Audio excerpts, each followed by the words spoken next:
বল, আর একটা বাজে কথা বলবা না। অনেকক্ষণ ধরে তোমার কথা সহ্য করছি, আর সহ্য করবো না।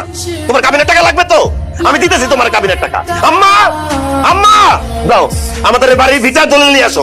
বাড়ির ভিটার দলিল যে তুই কি করবি? আল্লাহর দোয়া লাগে আম্মা, আমার আর কিছু জিগায় না। বাড়ির দলিল আনতে বলছে, আনো।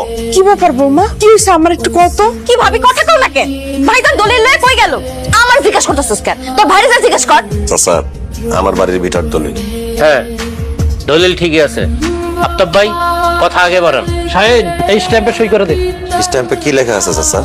এই স্ট্যাম্পে লেখা আছে তুই এই সিদ্দিক ভাইয়ের কাছ থেকে তোর বাড়ি বিটার দলিল বন্ধক দিয়া তারপর 5 লক্ষ টাকা নিয়ে যাইতাস। 6 মাস পর তুই এই টাকা ফেরত দিয়া তুই সিদ্দিক ভাইয়ের কাছ থেকে তোর দলিল ফেরত নিয়ে যাবি।